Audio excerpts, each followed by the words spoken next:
Welcome to VK Patel class. आज हम लोग पढ़ते हैं मृदा संसाधन। मृदा संसाधन हमारी पृथ्वी की सबसे महत्वपूर्ण संसाधन है। इसे हम नवीकरणीय संसाधन भी कहते हैं, क्योंकि इस मिट्टी का प्रयोग हम बार बार करते हैं। बार बार करके हम बार बार किसे करते हैं, इस मिट्टी में जिसका प्रयोग हम बार बार करते हैं उसे क्या कहते हैं, नवीकरणीय संसाधन।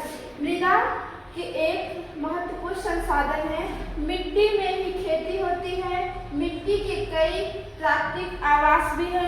हमारे मिट्टी में ही हमारी क्या खेती होती है। इस मिट्टी से ही हमारे जीवों की जो रहते हैं, हमारी इस मिट्टी के ही संसाधन के अनुसार रहते हैं। जैसे कि इसमें हम आवास करते हैं, मनुष्य रहते हैं। हम लोग जितना भी कार्य करते हैं इस मिट्टी में ही करते हैं। इस मिट्टी के हम क्या बोलते हैं, मृदा संसाधन। मृदा का निर्माण किसे कहते हैं? मिट्टी के निर्माण की प्रक्रिया अत्यंत असामान्य है। मिट्टी की जो निर्माण की प्रक्रिया है वो अत्यंत असामान्य है।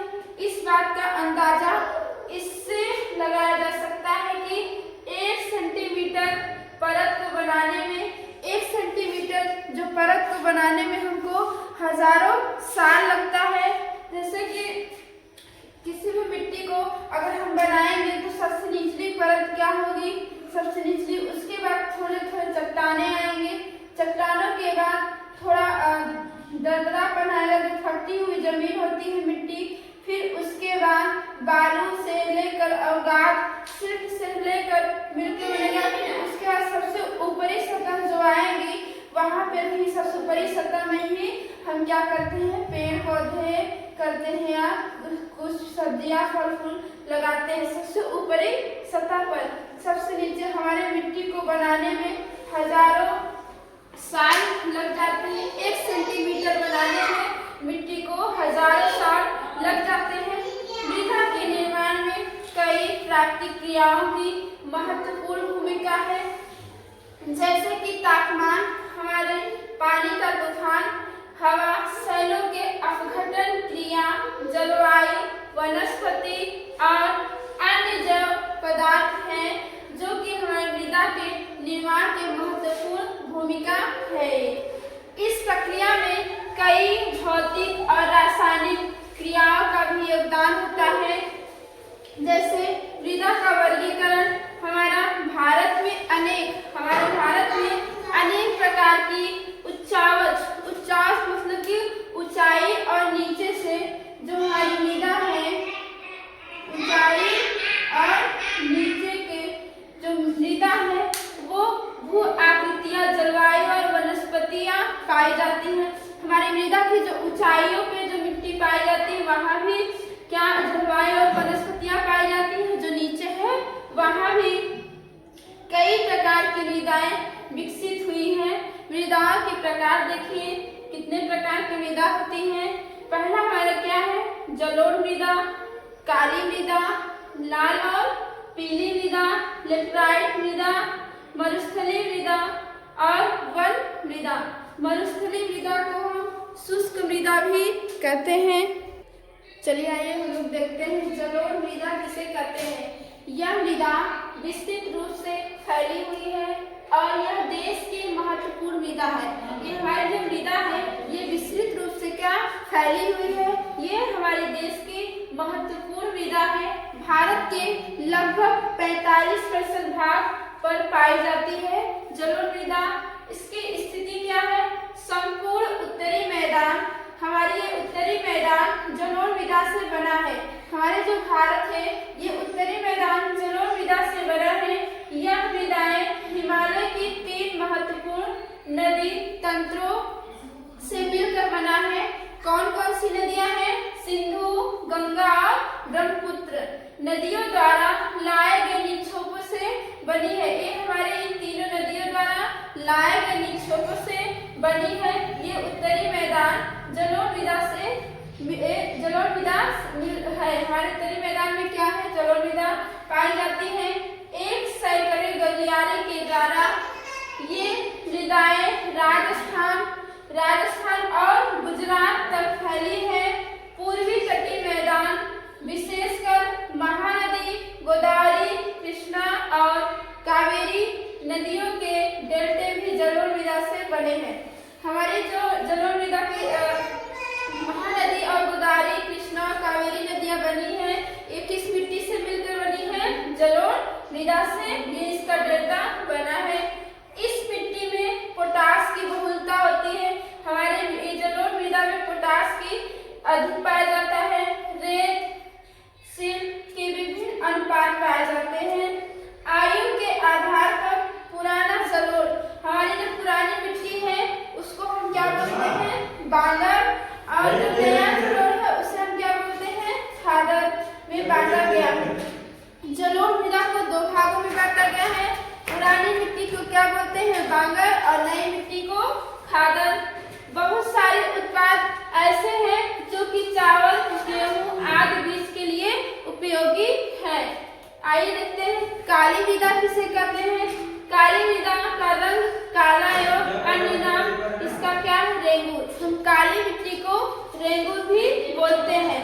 यहाँ पे टिटेनिफेरस, मैग्नेटाइट एवं जीवांश की उपस्थिति होती है। विशाल चट्टानों के फूटने के कारण निर्माण होता है। विशाल चट्टानों के टूटने और फूटने के कारण हमारी काली मिट्टी का निर्माण होता है। लौह, एल्यूमिनियम, मैग्नीशियम की बहुलता अधिक होती है हमारी काली मिट्टी में। कपास की खेती के लिए सबसे उपयुक्त है। काली मिट्टी में कपास की खेती ज्यादा होती है। महाराष्ट्र और सौराष्ट्र, मालवा, मध्य प्रदेश और छत्तीसगढ़ के क्षेत्रों में पाई जाती है काली मृदा। आइए हम आगे देखते हैं लाल और पीली मृदा किसे कहते हैं। लाल और पीली मृदा किसे कहते हैं?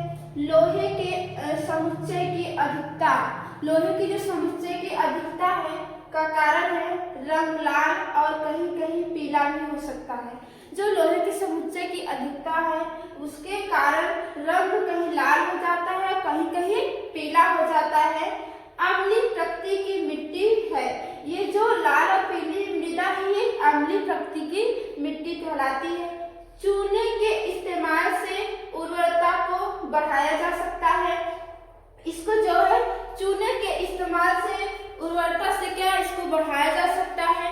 जैसे कि उड़ीसा और छत्तीसगढ़, मध्य गंगा के मैदान और जयंतिया के पहाड़ों पर इसे पाया जाता है। लाल और पीली मिट्टी को हम वहां पर पाते हैं। कहाँ पे? उड़ीसा राज्य में, छत्तीसगढ़ में।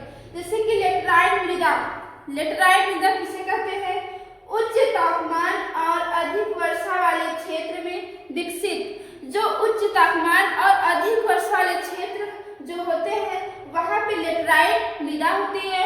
जैसे कि भारी वर्षा से अत्यधिक निक्षेपण का परिणाम, जैसे भारी वर्षा हो, बहुत ज्यादा वर्षा होती है जो उसके अत्यधिक निक्षेपण के जो परिणाम होता है उसे हम लेटराइट मृदा कहते हैं। जो पानी से बारिश ज्यादा होती है हमारी मिट्टी क्या भारी वर्षा से बह जाती है, उसके जो निक्षेपण बचे, परिणाम बचे, उसको जो परिणाम हुआ उसी को हम क्या बोले? लेटराइट मृदा।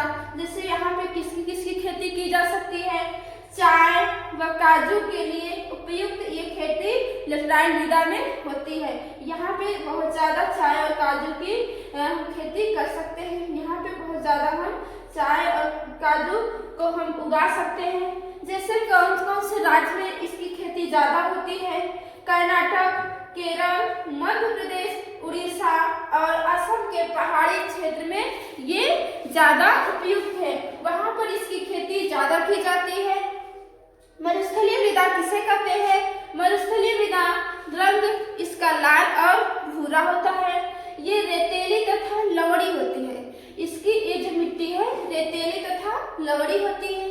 इस मिट्टी को हम शुष्क मृदा भी कहते हैं। शुष्क जलवायु और उच्च तापमान के कारण जल वाष्प की दर से अधिक है। इसके शुष्क जो जलवायु और उच्च ताप अधिक की जो ताप के कारण इसके जल वाष्प की दर बहुत ज्यादा अधिक है। आइए देखिए वन मृदा किसे कहते हैं। इतना तो समझ में आ गया, ठीक। अब देखिए वन मृदा किसे कहते हैं। ये मृदा, ये जो मृदाएं हैं आमतौर पर पहाड़ी और पाई जाती है, जहाँ पर पर्याप्त वर्षा वन उपलब्ध है। जहाँ पर बहुत ज्यादा वर्षा होती है और वहाँ पे वन ज्यादा से ज्यादा लगाए गए हो, वहाँ पे ज्यादा से ज्यादा वन लगाए जाते हो, उसे हम क्या बोलते हैं? वन मृदा। इन मृदाओं के गठन में पर्वतीय पर्यावरण के अनुसार बदलाव आता है। इस मृदाओं के जो गठन है, पर्वतीय मतलब कि जो पर्यावरण है, जो पर्वतीय क्षेत्र में पर्यावरण जो पेड़ पौधे के अनुसार बदलाव आता है, नदी घाटियों में ये मृदाएं दोमट और सिल्टदार होता है, जिसे हम इसको हम वन मृदा को अपर्दन मृदा भी होती है। यहाँ पे हम लोग समझ रहे हैं कि अपर्दन किसे कहते हैं। अपर्दन उसे कहते हैं जो मृदा के कटाव और उसके बहाव की प्रक्रिया को मृदा अपर्दन कहते हैं। जैसे कि जो मिट्टी है, वहाँ पे जो बारिश होती है, वहाँ की मिट्टी जो बह जाती है और पानी के बहाव से उस मिट्टी की क्या कटाव हो गई और बह गई, उसी को हम क्या बोलते हैं? अपर्दन। अपर्दन। इसके आगे हम कल पढ़ेंगे, इसके आगे और देखते हैं।